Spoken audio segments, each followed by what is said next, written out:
How do you know when a relationship is at its end? 7 months. It feels like such a short time when I think about it, but living through these 7 months has been a whirlwind, a roller coaster, an intense dance of emotions, discoveries, and the kind of intimacy that sometimes feels like an electric current, and at other times, like a barely there whisper. At 28, I've always envisioned relationships as a journey, not just a momentary burst of excitement, but something that could withstand the test of time, something to be worked on, nurtured, and cherished. And I thought that's what we had. I remember when I first met Michael, there was something so effortlessly charming about him. His laughter was infectious, a deep, rumbling sound that seemed to come from the very core of his being. And his eyes had this way of lighting up when he was passionate about something. Our first date was magical. We talked for hours about everything: our favorite books, the quirks of our family's dreams for the future. We laughed, we connected. We shared a dessert we were both too full to finish but too enthralled in each other to let go to waste. It was the kind of night that had the potential to change everything, and it did. The first few months were a blissful blur. We couldn't get enough of each other. Every text, every call, every moment spent together was filled with excitement. Our weekends were packed with adventures, from spontaneous road trips to new towns, to lazy Sundays spent wrapped in each other's arms, watching movies and talking about nothing and everything.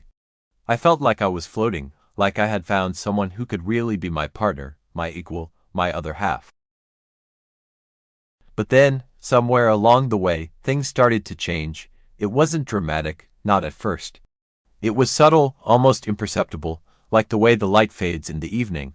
I started to notice little things, like how our conversations weren't as easy as they used to be, or how the silences between us weren't comfortable but strained. The passion that once flared so brightly seemed to be dimming. Our sex life, which had been explosive and satisfying, began to wane. It wasn't that we weren't attracted to each other anymore, but the frequency and intensity just weren't there. I tried to talk to Michael about it. I told him how I was feeling, how I missed the spark we used to have. He listened, of course, and he was sweet and understanding, but I could see in his eyes that he felt it too. We promised each other we'd work on it, that we'd find a way to reignite the flame. We made plans for more date nights, tried to be more intentional about spending quality time together. And it helped, for a while, but the underlying issue was still there, lurking just beneath the surface, waiting to break through. One night, after another evening of awkward silences and forced conversation, I found myself lying in bed, staring at the ceiling, my mind racing. I started to question everything. Were we really compatible? Could we really make this work? Was I just fooling myself into thinking that this was what a relationship was supposed to be like? I had always believed that if you loved someone enough, you could get through anything. I had seen my parents do it, seen them weather their share of storms and come out stronger on the other side. But this felt different. The next day, I couldn't shake the feeling that something was off. I went to work, went through the motions, but my mind was elsewhere. When I got home, Michael was there, waiting for me. He looked tired, worn out, like he had been thinking about this as much as I had. "We need to talk," he said, his voice heavy with the weight of unspoken words. I nodded, my heart pounding in my chest. We sat down on the couch, facing each other, the distance between us feeling like a chasm. "I've been thinking a lot," he began, "about us, about where we're going. And I can't shake the feeling that something's missing. That we're not connecting the way we used to." His words hit me like a punch to the gut. I wanted to argue, to tell him he was wrong, that we could fix this, that we just needed to try harder, but deep down, I knew he was right.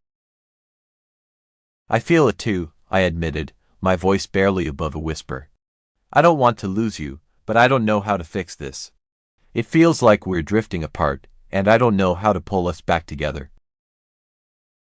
He reached out, taking my hand in his touch warm and familiar, yet somehow distant. "I love you," he said, his eyes searching mine. "I don't want to lose you either. But maybe we need to figure out if we're really right for each other, if this is really what we both want."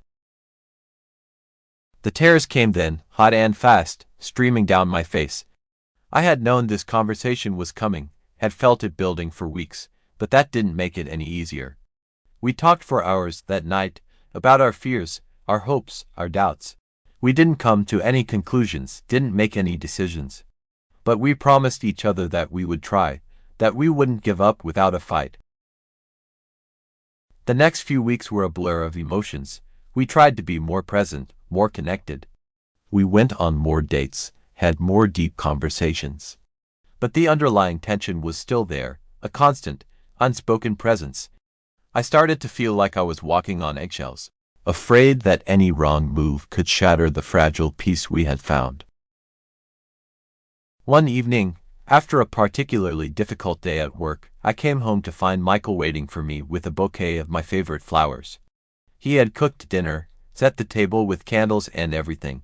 It was like a scene out of a movie, the kind of romantic gesture that used to make my heart flutter. But instead of feeling touched, I felt empty. We sat down to eat, and I could tell he was trying so hard, putting so much effort into making things right. And that's when it hit me. It wasn't about effort, or grand gestures, or even love. It was about something deeper, something fundamental that was missing. After dinner, I found myself staring out the window, watching the city lights twinkle in the distance. Michael came up behind me, wrapping his arms around me, resting his chin on my shoulder. "What's on your mind?" he asked, his voice soft and gentle. I took a deep breath, trying to find the right words. "I love you, Michael," I said, my voice trembling. "But I don't know if love is enough. I don't know if we can fix this. It feels like we're trying to force something that isn't meant to be." He didn't say anything for a long moment, just held me, his silence speaking volumes. Finally, he sighed, a deep, resigned sound. "I've been feeling the same way," he admitted. "I don't want to give up on us, but I don't know if we're fighting a losing battle." We spent the rest of the night talking, trying to figure out what to do. It was one of the hardest conversations I've ever had.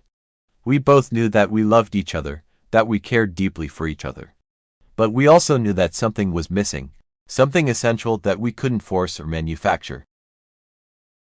In the end, we decided to take a break, to give ourselves some space and time to figure out what we really wanted. It was a painful decision, but it felt like the right one. We agreed to stay in touch, to keep the lines of communication open, but to give ourselves the freedom to explore other possibilities. The days that followed were some of the loneliest I've ever experienced. I missed Michael desperately, missed the sound of his voice, the feel of his touch, the way he made me laugh. But I also felt a strange sense of relief, like a weight had been lifted off my shoulders. I started to realize that maybe, just maybe, this was the best thing for both of us. I threw myself into work, into spending time with friends, into rediscovering the things that made me happy. I started going to the gym more, took up a new hobby, even went on a few dates. It wasn't easy, and there were nights when I lay awake, missing Michael so much it hurt, but slowly, I started to feel like myself again, started to see a future that didn't involve the constant struggle to make a relationship work. A few months later, Michael and I met up for coffee. It was the first time we had seen each other since the break, and I was nervous, unsure of what to expect. But as soon as I saw him, I knew that everything was going to be okay. We talked for hours, catching up on everything that had happened in our lives. There was still a lot of love between us, but there was also a sense of peace, of acceptance. We both agreed that the break had been the right decision, that we had needed that time to figure out who we were and what we wanted. We decided to stay friends, to keep supporting each other, but to let go of the idea that we had to be together to be happy. It wasn't the ending I had envisioned when we first started dating, but it was an ending that made sense, that felt right. I learned a lot about myself through that relationship, about what I want, what I need, and what I'm willing to compromise on. And most importantly, I learned that sometimes loving someone means knowing when to let them go, when to give them the space to find their own path. It wasn't easy, and it wasn't without pain, but it was a lesson I wouldn't trade for anything. As I sit here now, reflecting on those 7 months, I realize that they were a crucial part of my journey, a chapter in my life that helped shape me into the person I am today. I'm grateful for the love we shared, for the lessons we learned, and for the strength I found in myself. And as I look to the future, I do so with hope, with the knowledge that even though the spark may have faded, it paved the way for something new, something brighter, something that is truly meant to be.